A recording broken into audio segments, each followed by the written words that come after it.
From inside one of Britain's most secure jails, a plea for help from its most notorious prisoner, a man who's been locked up for nearly 50 years.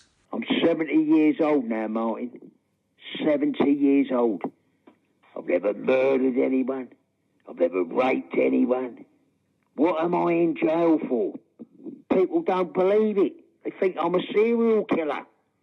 The prisoner's best known as Charles Bronson, but now calls himself Charles Salvador. Jailed originally for armed robbery in 1974, he's been kept in prison with only 2 brief releases because of a series of attacks on jail staff.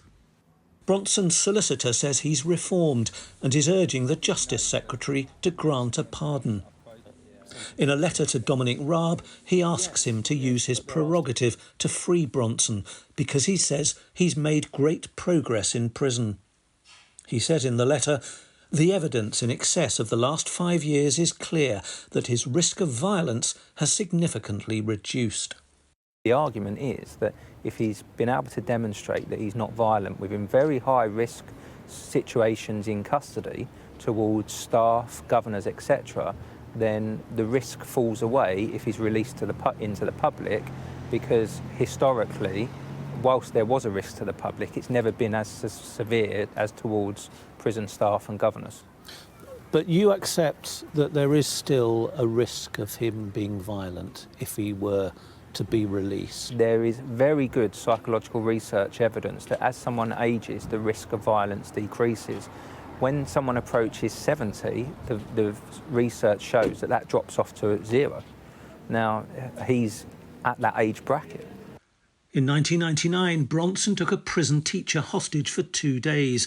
He got a life sentence, but was eligible for parole 3 years later. He's soon to have another parole hearing, likely to be the first held in public. But his solicitor claims the Ministry of Justice has done little to help him prepare for it.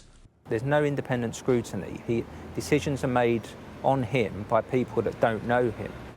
During one period of freedom in an amateur boxing match, Bronson demonstrated his physical fitness, something he says he's kept up. I can still do 95 press-ups in 30 seconds, so I'm still the governor, mate. Bronson's parole hearing is not expected until the end of the year. Martin Brunt, Sky News.